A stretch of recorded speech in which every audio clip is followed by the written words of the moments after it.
अस्सलाम वालेकुम and welcome back. उम्मीद करता हूँ कि आप खैरियत से होंगे।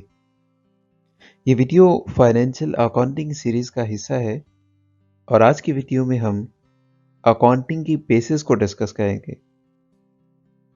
फाइनेंशियल अकाउंटिंग में इस टॉपिक का शुमार बहुत ही इंपॉर्टेंट और बेसिक टॉपिक्स में होता है क्योंकि ये टॉपिक हमें अकाउंटिंग के स्ट्रक्चर को समझने में मदद देता है या शायद इसे समझे बिना अकाउंटिंग को अच्छे अंदाज में समझना मुमकिन नहीं होगा। तो इस वीडियो को लाजमी मुकम्मल कीजिएगा। यह ज़रूर आपको अकाउंटिंग बेसिस का टॉपिक आसान और मुकम्मल अंदाज में समझा देगी। तो चलिए सबसे पहले नज़र डालते हैं इस वीडियो के अहम सेगमेंट्स में।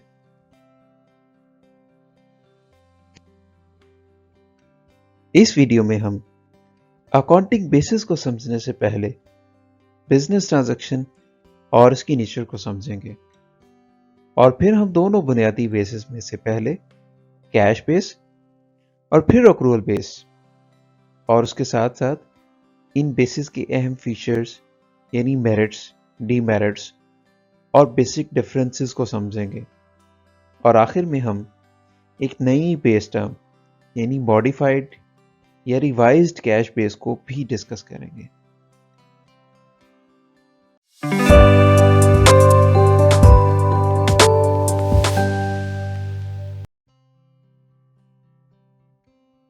अब इससे पहले कि हम अकाउंटिंग बेसिस को समझने, ये ज़्यादा ज़रूरी है कि हम बिजनेस ट्रांजैक्शन, इसकी नेचर और फिर अकाउंटिंग बेस और स्ट्रक्चर में इसके किरदार को समझें।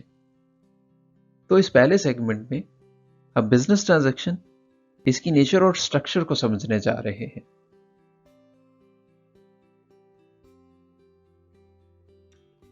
ट्रांजैक्शन एक बहुत ही कॉमन सा लफ्ज़ है जिसके बेसिक से मीनिंग गिव एंड टेक के होते हैं, यानी कुछ ले लिया जाए और बदले में कुछ दे दिया जाए, और इसी बुनियादी डिफरेंस से बिजनेसेस प्रॉफिट अर्न कर रहे होते हैं।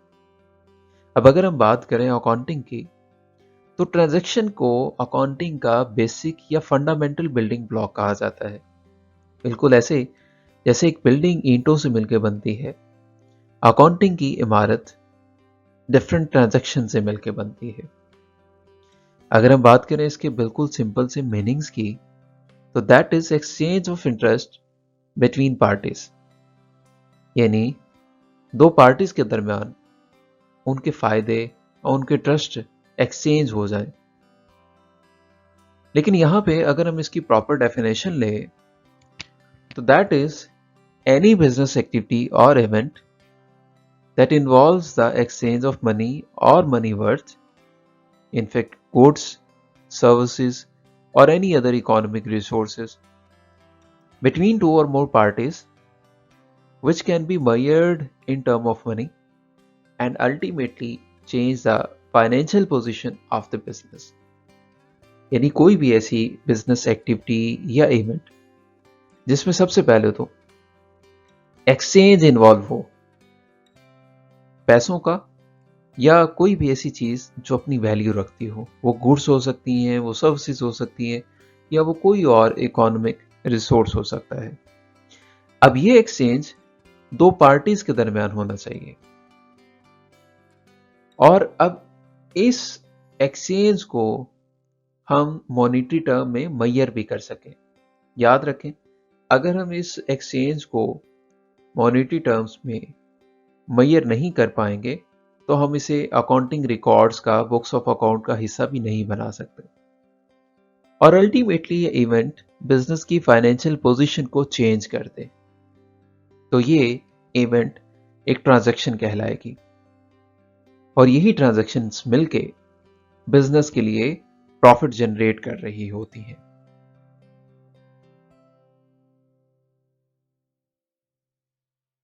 बेसिस ऑफ अकाउंटिंग, आखिर इसका क्या मतलब हो सकता है? देखिए, बिल्कुल वैसे ही जैसे हम किसी बिल्डिंग को बनाने से पहले उसकी बुनियाद कायम करते हैं और यही बुनियाद आगे चलकर बिल्डिंग का स्ट्रक्चर वाजे करती है, बिल्कुल वैसे ही बेसिस ऑफ अकाउंटिंग, अकाउंटिंग की वो बुनियाद है जिस पे अकाउंटिंग का पूरा स्ट्रक्चर कायम होता है।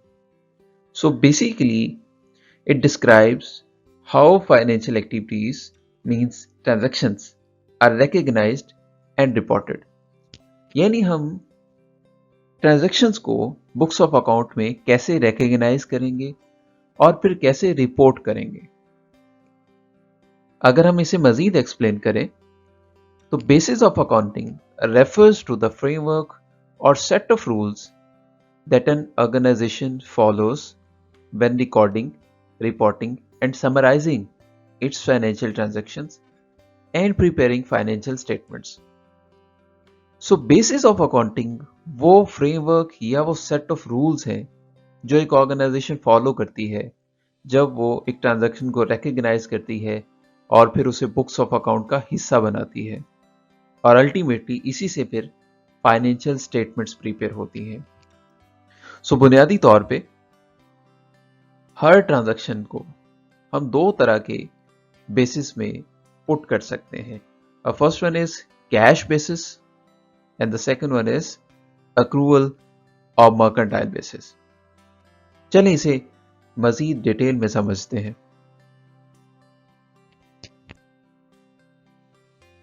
यहां हम एक छोटी सी विजुअल रिप्रेजेंटेशन से ट्रांजैक्शन की नेचर को समझेंगे और देखेंगे कि कैसे ये nature different basis of accounting को क्रिएट करती है। देखिए, अगर दो एंटिटीज हों यानी बिजनेस और कस्टमर और क्लाइंट, तो इन दोनों एंटिटीज में एक ट्रांजैक्शन कैसे होती है। सबसे पहले वो बिजनेस उस कस्टमर या क्लाइंट को एक प्रोडक्ट या बेनिफिट प्रोवाइड करता है और बदले में वो कस्टमर उस बिजनेस को फाइनेंशियल रिवॉर्ड यानी उसकी प्राइस पे कर देता है। इस तरह से एक ट्रांजैक्शन मुकम्मल होती है। लेकिन इस ट्रांजैक्शन के किसी एक एस्पेक्ट को मुकम्मल कर लेने से भी ट्रांजैक्शन मुकम्मल हो रही होती है।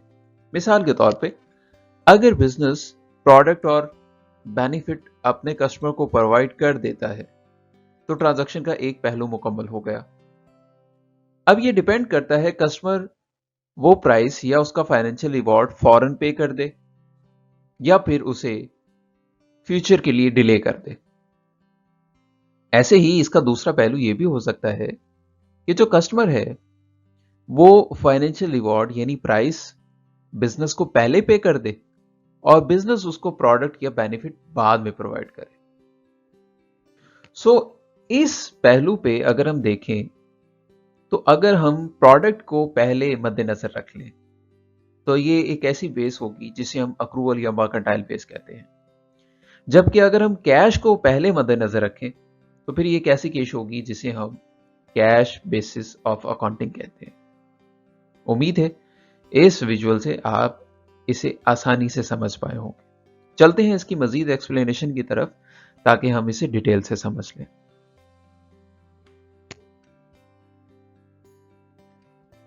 इस सेगमेंट में हम पहली बेस यानी कैश बेस ऑफ अकाउंटिंग को डिस्कस करने जा रहे हैं।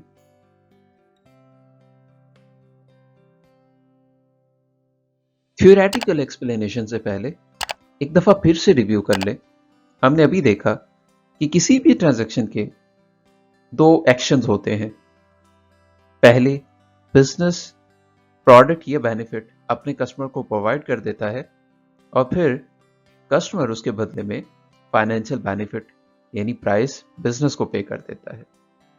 अब कैश बेस ऑफ अकाउंटिंग की वो बेस है जिसमें हम फाइनेंशियल बेनिफिट यानी प्राइस को मद्देनजर रखेंगे। जैसे ही प्राइस एक्सचेंज होगी हम इसे एज अ ट्रांजैक्शन रिकॉग्नाइज करेंगे और फिर बुक्स ऑफ अकाउंट का हिस्सा बना देंगे। चलें इसकी थ्योरेटिकल एक्सप्लेनेशन देखते हैं। Cash base of accounting recognize and record transaction when cash is received or paid regardless when they occur। यानी कैश बेस ऑफ अकाउंटिंग एक ट्रांजैक्शन को तब रिकॉग्नाइज और फिर बुक्स ऑफ अकाउंट में रिकॉर्ड कर देगा जब भी उसका कैश रिसीव या पे हो जाए। Definitely in case of revenues cash receive होगा और in case of expenses cash पे होगा। इस बात से हट के कि उस ट्रांजैक्शन, उस कैश के अगेंस्ट प्रोडक्ट कब एक्सचेंज होती है। सो रेवेन्यूज हम तब रिकग्नाइज करेंगे जब भी हमें कैश रिसीव हो जाए, चाहे हम उसके बदले में प्रोडक्ट अभी प्रोवाइड ना कर रहे हों। और इसी तरह से एक्सपेंसेस हम तब रिकग्नाइज करेंगे जब भी उसका कैश पे कर देंगे, चाहे हमने उसके बदले में प्रोडक्ट रिसीव ना की हो।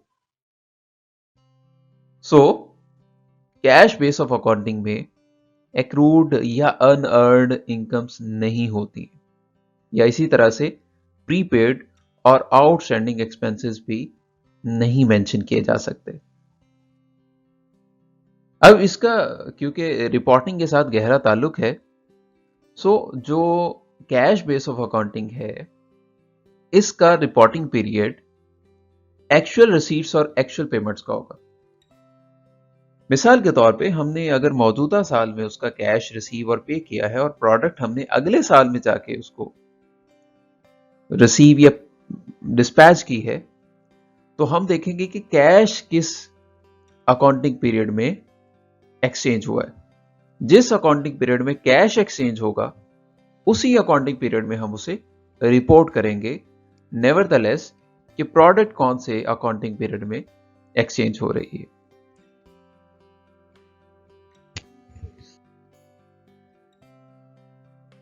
कैश बेस ऑफ अकाउंटिंग को समझने के साथ साथ हम इसके इंपॉर्टेंट फीचर्स यानी मेरिट्स और डीमेरिट्स को देखेंगे, ताकि हम लॉजिकली समझ सकें कि कैश बेस ऑफ अकाउंटिंग हमारे लिए कब ज़्यादा सूटेबल, कब ज़्यादा फायदेमंद होती है, और उसके ऑपोजिटली अक्रूवल और मर्केंटाइल बेस कब हमारे लिए ज़्यादा सूटेबल होती हैं। तो मेरिट्स में सबसे पहले, it's a simple, easy to understand and straightforward approach of recognizing transaction.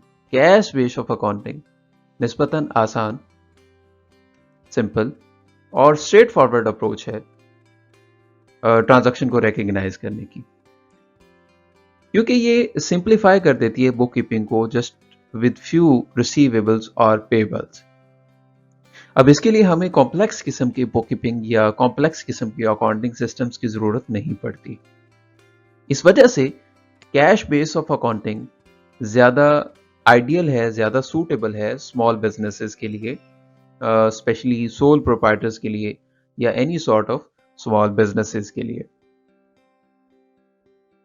और number 2, it's provide a real time view of companies cash flow. अब चूंकि cash base of accounting cash की बिना पे ट्रांजैक्शन को रिकग्नाइज कर रही होती है, तो हमारे पास कैश का real time view, real time balance मौजूद होता है, जिससे हमें कैश को मैनेज करना ज्यादा आसान होता है। अब कैश क्योंकि किसी भी बिजनेस का लाइफ ब्लड होता है, मोस्ट क्रूशियल एलिमेंट होता है, इसके साथ साथ हम बिजनेस की लिक्विडिटी को भी ज्यादा अच्छा मैनेज कर सकते हैं, जिसकी बिना पे हमें इन्वेस्टमेंट और फिर एक्सपेंसेस के रिलेटेड जो डिसीजंस करने होते हैं वो ज्यादा आसान हो जाते हैं। And on number 3, cash base of accounting provides us a lower taxes, especially for small businesses. जब हम ट्रांजैक्शन को कैश बेस पे रिकग्नाइज कर रहे होते हैं, तो ये अल्टीमेटली रेवेन्यू को कम और फिर प्रॉफिट को कम, जिससे हमें जो टैक्स की अमाउंट है वो कम कैलकुलेट होती है और अल्टीमेटली हमें कम टैक्सेस पे करना पड़ते हैं, जो कि स्मॉल बिजनेसेस के लिए ज़्यादा फायदेमंद होते हैं। तो हम कह सकते हैं कि स्मॉल बिजनेसेस के लिए कैश बेस ऑफ अकाउंटिंग ज़्यादा सूटेबल है।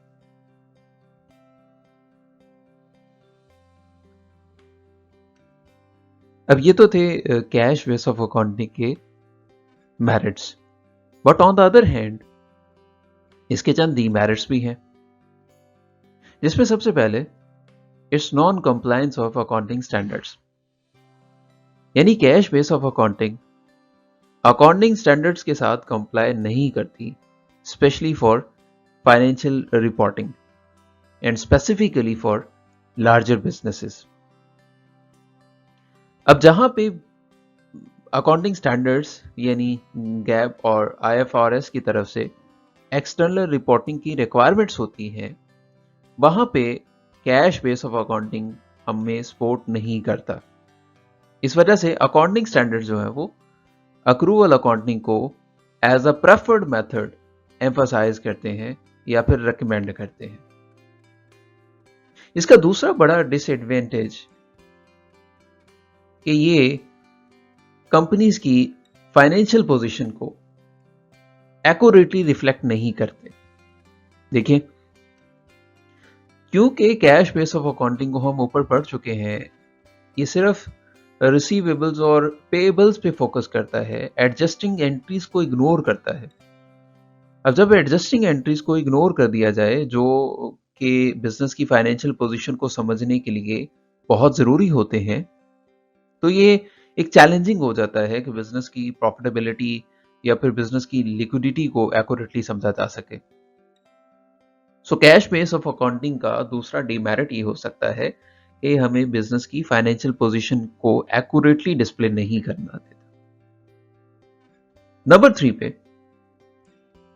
कैश बेस ऑफ अकाउंटिंग से इनकम मैनिपुलेशन पॉसिबल होती है, जिसे हमने राइट इसके अबव पढ़ा कि कैश बेस ऑफ अकाउंटिंग से हम अपने टैक्सेस को कम रिप्रेजेंट कर सकते हैं। अब ये इनकम मैनिपुलेशन है, लेकिन ये इनकम मैनिपुलेशन हमारा डिसएडवांटेज भी बन जाती है, क्योंकि जब हम इनकम मैनिपुलेशन कर रहे होंगे अपनी ट्रांजैक्शन को या उसके टाइम को हम चेंज करके अपनी रिपोर्टेड इनकम को मिनिमाइज या मैक्सिमाइज करेंगे, तो इससे क्या होगा कि एक तो हमारे बिजनेस की फाइनेंशियल परफॉर्मेंस एक्यूरेटली प्रेजेंट नहीं हो रही होगी।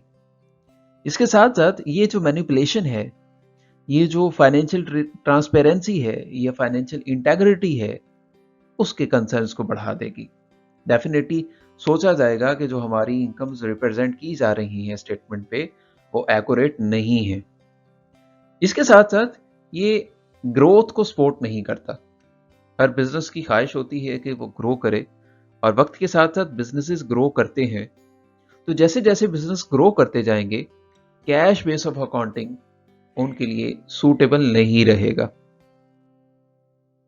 इसके साथ साथ जो इन्वेस्टर्स हैं या लेंडर्स हैं या रेगुलेटर्स हैं, वो भी जैसे जैसे हमारा बिजनेस ग्रो करेगा, वो इसे सपोर्ट करना छोड़ देंगे, क्योंकि ये जो वो बिजनेस की फाइनेंशियल परफॉर्मेंस को या फाइनेंशियल ऑब्लिगेशंस को एक्यूरेटली रिप्रेजेंट नहीं कर पाएगा। सो अगर हम फाइनल कमेंट दें तो cash base of accounting no doubt simple है, और कैश यानी लिक्विडिटी के लिए बेस्ट है, लेकिन ये जैसे जैसे बिजनेस ग्रो करेंगे ये उनके लिए सूटेबल नहीं रहेगा। तो हम कह सकते हैं कि छोटे बिजनेसेस के लिए या स्टार्टअप्स के लिए cash base of accounting best है, लेकिन बड़े बिजनेसेस के लिए या उन बिजनेसेस के लिए जो बिजनेस ग्रो कर रहे हैं या उन बिजनेसेस के लिए जो रेगुलेटरी रिक्वायरमेंट्स पूरी कर रहे हैं, उनके लिए कैश बेस ऑफ अकाउंटिंग ज्यादा सूटेबल नहीं होगा।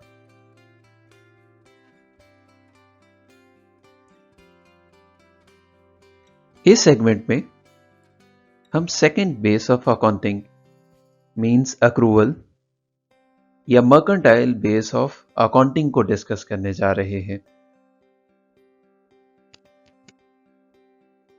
एक्रूवल बेस ऑफ अकाउंटिंग, जिसे मर्केंटाइल बेस ऑफ अकाउंटिंग भी कहा जाता है, it recognize and record transactions when they occur, regardless when cash is received or paid.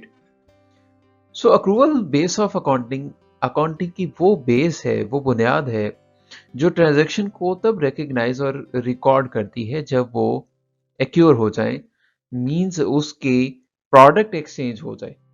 अब कैश के एलिमेंट को हम यहाँ पे इग्नोर कर देंगे, चाहे कैश रिसीव किया जाए या पे किया जाए या नहीं, हम ट्रांजैक्शन को तब रिकॉर्ड कर लेंगे जब उसके बदले में प्रोडक्ट एक्सचेंज हो जाएगी।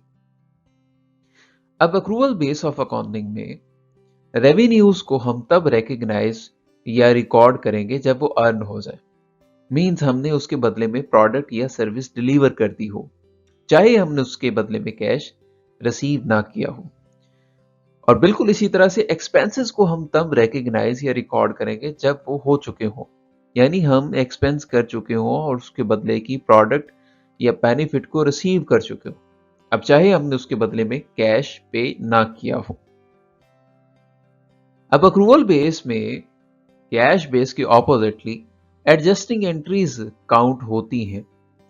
अब जब एडजस्टिंग एंट्रीज काउंट होती हैं तो अक्रूवल और मर्केंटाइल बेस में एक्रूड या अर्नड इनकम्स भी होती हैं और प्रीपेड और आउटस्टैंडिंग एक्सपेंसेस भी प्रेजेंट किए जाते हैं। इसी तरह से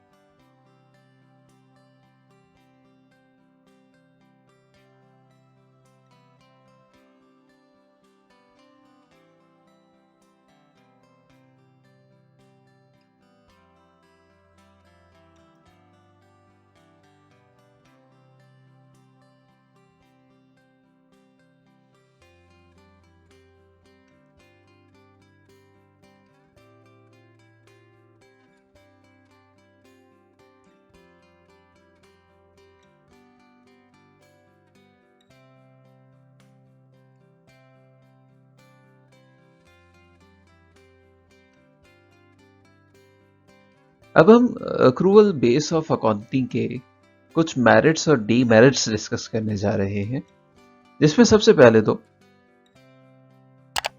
कि accrual base of accounting accounting standards के साथ कंप्लीट कंप्लायंस रखता है, specially for financial reporting requirements as it, क्योंकि हम पीछे देख चुके हैं कि cash base of accounting accounting standard के साथ कंप्लायंस नहीं रखता। उसकी बड़ी वजह एडजस्टिंग एंट्रीज को इग्नोर करना है, जबकि अक्रूवल बेस ऑफ अकाउंटिंग क्योंकि एडजस्टिंग एंट्रीज को भी नोट करता है। इस तरह से इसकी जो फाइनेंशियल रिपोर्टिंग होती है वो ज़्यादा कंप्लीट होती है, और जब ये ज़्यादा कंप्लीट होती है तो ये जो रेगुलेटरी रिक्वायरमेंट्स हैं अकाउंटिंग स्टैंडर्ड्स की, या like generally accepted accounting principles और आईएफआरएस, ये उनके साथ कंप्लायंस रखता है। दूसरा एडवांटेज जो हमें मिलता है दैट इज कि ये ज़्यादा एक्यूरेट रिप्रेजेंटेशन देता है कंपनी की फाइनेंशियल पोजीशन की और कंपनी की फाइनेंशियल परफॉर्मेंस की। अब ये क्योंकि अक्रूवल बेस्ड में है, यानी ये रेवेन्यूज और एक्सपेंसेस को मैच करता है, जिसे हमने पीछे मैचिंग प्रिंसिपल्स में पढ़ा है। तो ये जो अलाइनमेंट है, ये अलाइनमेंट किसी भी बिजनेस की हमें क्लियर पिक्चर देती है अबाउट इस प्रॉफिटेबिलिटी और उसकी फाइनेंशियल हेल्थ के बारे में। और तीसरा एडवांटेज जो हमें इसका मिलता है दैट इज कि ये बेस हमें लॉन्ग टर्म प्लानिंग के लिए सपोर्ट करता है। अब क्योंकि ये हमें एक क्लियर पिक्चर देता है जिसमें हमें रिसीवेबल्स को और पेबल्स को, इवन एडजस्टिंग एंट्रीज को ट्रैक करना ज़्यादा आसान हो जाता है। हमें फ्यूचर फाइनेंशियल ऑब्लिगेशंस और प्रॉफिट्स को एंटिसिपेट करना आसान हो जाता है, जिसकी वजह से हम ज़्यादा बेटर प्लानिंग कर पाते हैं about investments, about financing and about expenditures.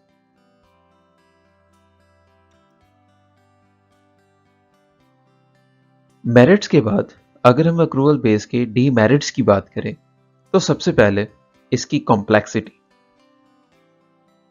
Comparatively accrual base of accounting ज़्यादा कॉम्प्लेक्स और टाइम कंज्यूमिंग है, क्योंकि इसकी रिक्वायरमेंट है कि ये रिसीवेबल्स और पेबल्स के साथ साथ एडजस्टिंग एंट्रीज को भी रिकॉर्ड करे। अब जब हम इस तरफ जाते हैं तो फिर ये ज़्यादा टाइम कंज्यूमिंग और ज़्यादा चैलेंजिंग हो जाता है, जो कि छोटे बिजनेसेस के लिए पॉसिबल नहीं रहता। सेकंड पे, जैसे कैश बेस में हमें एडवांटेज था कि वो हमें एक्चुअल कैश फ्लो बताता है, अक्रूवल बेस हमें एक्चुअल कैश फ्लो नहीं बताएगा, जिससे अल्टीमेटली हमें लिक्विडिटी इश्यूज का सामना करना पड़ सकता है। और थर्ड पे, इसमें भी कुछ हद तक हम इनकम मैनिपुलेशन कर सकते हैं, यानी जो हमारी रिपोर्टेड इनकम है उसे हम ज्यादा या कम शो कर सकते हैं अपने कई तरह के बेनिफिट्स के लिए, लाइक टैक्स बेनिफिट्स के लिए। अब ये मैनिपुलेशन जो है वो कुछ हद तक अगेन फाइनेंशियल ट्रांसपेरेंसी और इंटेग्रिटी के इश्यूज सामने ला सकती है। मींस जो स्टेक होल्डर्स हैं वो ये बात कंसीडर कर सकते हैं कि अगर इनका मैनिपुलेशन है तो उनके सामने सही फैक्ट्स नहीं होंगे।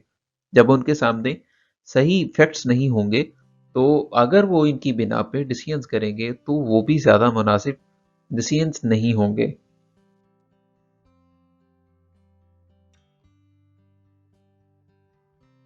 अब यहां तक हमने पहले कैश बेस और फिर अक्रूवल बेस को डिटेल में डिस्कस किया, इसके मेरिट्स और डीमेरिट्स को डिस्कस किया। इससे पहले कि हम इस टॉपिक में किसी कंक्लूजन की तरफ जाएं, हम एक क्विक सा ओवरव्यू लेते हैं इन दोनों के इंपॉर्टेंट डिफरेंसेस का। तो अगर हम कंपैरिजन करें, सबसे पहले अगर हम रेवेन्यू की रिकग्निशन की बात करें, कैश बेस हमेशा रेवेन्यू को तब रिकग्नाइज करेगी जब भी कैश रिसीव कर लिया जाए, जबकि अक्रूवल बेस उसे तब रिकग्नाइज करेगी जब उसे अर्न कर लिया जाए, नॉर द लेस कि उसे हम रिसीव कब कर रहे हैं। अगर हम एक्सपेंसेस रिकॉर्डिंग की बात करें तो एक्सपेंसेस कैश बेस में तब रिकॉर्ड होते हैं जब भी वो पे कर दिए जाएं, नो मैटर वो कब इंकर्ड होते हैं। जबकि एक्रूवल बेस में हम इस बेस पे नोट करेंगे कि एक्सपेंसेस कब हो रहे हैं, बजाय कि इस बात के कि वो कब पे हो रहे हैं। दो बेसिक से जो ट्रांजैक्शनल डिफरेंस हैं वो तो आपके सामने हैं। इसके साथ साथ हम अगर बात करें नेचर की, तो जो कैश बेस है ये सिंपल और स्ट्रेट फॉरवर्ड है, जबकि अक्रूवल बेस थोड़ी कॉम्प्लेक्स और कॉम्प्लिकेटेड है। इसके साथ साथ अगर हम बात करें कि अकाउंटिंग स्टैंडर्ड्स की, तो हम देख चुके हैं कि जो कैश बेस है ये बेसिकली अकाउंटिंग स्टैंडर्ड्स के साथ कंप्लायंस नहीं रखती, जबकि अक्रूवल बेस अकाउंटिंग स्टैंडर्ड्स के साथ कंप्लायंस रखती है। और फाइनली कौन यूज करता है कैश बेस को और अक्रूवल बेस को? तो जो इंडिविजुअल या स्मॉल बिजनेसेस हैं वो इसकी सिंपलिसिटी की वजह से या इसके स्ट्रेट फॉरवर्ड की वजह से या इसके कम कॉम्प्लेक्स होने की वजह से इसे प्रेफर करते हैं, जबकि जो एक्रूवल बेस है ये मोस्टली मीडियम या लार्ज साइज बिजनेसेस की तरफ से प्रेफर किया जाता है। उसमें उसकी सबसे बड़ी वजह तो उसकी अकाउंटिंग स्टैंडर्ड के साथ कंप्लायंस है और उसके साथ साथ उसकी रिक्वायरमेंट है। डेफिनेटली जो कैश बेस है ये हमें कंप्लीट पिक्चर नहीं देता, जबकि अक्रूवल बेस हमें कंप्लीट पिक्चर देता है। जो बड़े बिजनेसेस होते हैं उनमें उनकी फाइनेंशियल रिपोर्टिंग की रिक्वायरमेंट्स होती हैं, उनकी budgeting and long term plannings होती हैं और उनके स्टेक होल्डर्स का इश्यूज होते हैं। इस वजह से उनके लिए मुमकिन नहीं होता कि वो कैश बेस को अडॉप्ट करें। तो हम इस बात को यहाँ पे सम कर सकते हैं कि जो कैश बेस है ये निस्बतन सिंपल है, आसान है, इसमें कम रिसोर्सेज चाहिए, इसकी कॉम्प्लेक्सिटी कम है। तो इस वजह से जो छोटे बिजनेसेस हैं वो कैश बेस को सपोर्ट करते हैं या कैश बेस को ऑप्ट करते हैं, जबकि एक्रूवल बेस क्योंकि अकॉर्डिंग स्टैंडर्ड्स के साथ कंप्लायंस रखती है, इसकी डिटेल्स ज़्यादा क्लियर हैं, ये स्टेक होल्डर्स को ज़्यादा डिटेल्ड और एक्यूरेट इंफॉर्मेशन देती है। इस वजह से जो मीडियम और लार्ज बिजनेसेस हैं वो अमूमन अक्रूवल बेस को सिलेक्ट करते हैं।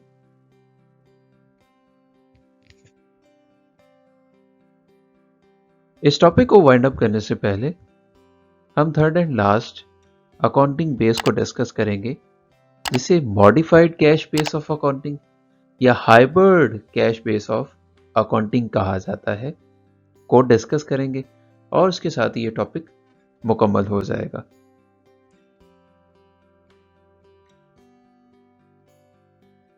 पिछली चंद स्लाइड्स में हम कैश बेस ऑफ अकाउंटिंग को भी डिस्कस कर चुके हैं और अक्रूवल और मर्केंटाइल बेस को भी डिस्कस कर चुके हैं। हम उनके चंद मेरिट्स को भी देख चुके हैं और ऑपोजिटली हम उसके डीमेरिट्स को भी देख चुके हैं। अब यहां जैसा नाम मेंशन कर रहा है, मॉडिफाइड या hybrid cash base of accounting, यानी ये कैश बेस ऑफ अकाउंटिंग ही है लेकिन ये मॉडिफाइड है। बेसिकली इसे प्रेजेंट करने का मकसद दोनों के मेरिट्स को इकट्ठा करना है ताकि एक दूसरे के डीमेरिट्स के साथ कंपीट किया जा सके। So modified base basically is an approach that combines elements of both cash and accrual base of accounting। ऐसी अप्रोच जो कैश और अक्रूवल दोनों बेसिस के एलिमेंट्स को कंबाइन कर देती है। अब इसमें होता क्या है, कुछ ट्रांजैक्शन को हम कैश बेसिस की बिना पे रिकॉर्ड करते हैं, रिकग्नाइज करते हैं, जबकि दूसरों को हम अक्रूवल बेस की बिना पे रिकग्नाइज या रिकॉर्ड कर लेते हैं। अब इसमें मोस्टली हमारे पास दो इंपॉर्टेंट एलिमेंट्स जा रहे हैं, एक रेवेन्यूज का और एक एक्सपेंसेस का। जो रेवेन्यूज हैं ये हम कोशिश करते हैं कि अक्रूवल बेसिस पे रिकॉर्ड हो जाए, यानी तब रिकॉर्ड हो जब वो अर्न हो चुके हों। और अर्न होने का मतलब है कि हम उसकी अगेंस्ट सर्विस या प्रोडक्ट को डिलीवर कर चुके हों, नेवरदलेस उसका कैश रिसीव हो या ना हो। जबकि एक्सपेंसेस को हम कैश बेसिस पे नोट करेंगे, और कैश बेसिस पे तब जब उसका एक्सपेंस पे आउट हो जाए, नेवरदलेस कि हमने उसके अगेंस्ट प्रोडक्ट या सर्विस रिसीव की है या नहीं की। इस तरह से ये दोनों अप्रोचेस को यानी कैश और अक्रूवल को कंबाइन कर देता है। एक एलिमेंट अक्रूवल बेस पे रिकॉर्ड हो रहा है जबकि दूसरा एलिमेंट कैश बेस पे रिकॉर्ड हो रहा है। इसके साथ साथ जो ट्रांजैक्शंस एक साल से ज्यादा स्पैन्स पे होती हैं, जिसकी एक मिसाल एडजस्टिंग एंट्रीज हैं लाइक प्रीपेड और एडवांस एक्सपेंसेस, अब उनके लिए हम एडजस्टमेंट भी कर रहे हैं, जिससे जो हमने इश्यूज देखे लाइक अकाउंटिंग डाटा कंप्लीट नहीं है या वो अकाउंटिंग स्टैंडर्ड्स के साथ कंप्लायंस नहीं कर रहा, वो इशू भी रिजॉल्व हो जाता है। सो ये एक सिंप्लीफाइड है लेकिन ज्यादा एक्यूरेट मेथड है, कैश बेस से ज्यादा एक्यूरेट है, और जो अक्रूवल बेस की कॉम्प्लेक्सिटी है उसे भी थोड़ा कम कर दिया जाता है। और एज इट ये मेथड जो वो अकाउंटिंग स्टैंडर्ड्स के साथ कंप्लायंस भी करता है क्योंकि हम इसमें एडजस्टिंग एंट्रीज भी डाल रहे हैं। तो ये सम टाइम स्मॉल बिजनेसेस के लिए भी सूटेबल होता है, medium as well as large businesses के लिए भी सूटेबल होता है। जो स्मॉल और मीडियम बिजनेसेस हैं वो फुल कंप्लायंस की कॉम्प्लेक्सिटी से भी बच जाते हैं, और वो जो इसकी सिंप्लिसिटी है उसे भी इंजॉय कर रहे होते हैं। अल्हम्दुलिल्लाह, इसके साथ ही हमारा अकाउंटिंग बेसिस का टॉपिक भी मुकम्मल हुआ। मैंने अपनी पूरी कोशिश की और मुझे पूरी उम्मीद है ये आपके लिए ज़रूर फ़ायदेमंद होगा। लेकिन यकीनन इसमें बहुत सारी इम्प्रूवमेंट्स मौजूद हैं जो तभी मुमकिन है जब आप अपना फीडबैक देंगे। सो कमेंट बॉक्स में हमें अपनी कीमती राय से ज़रूर आगाह किया करें। साथ ही साथ इस चैनल को भी ज़रूर सब्सक्राइब कर लें ताकि आने वाली तमाम वीडियोस आपको फ़ौरन मिलती रहें। अपना बेहद ख्याल रखिएगा। अल्लाह हाफिज़।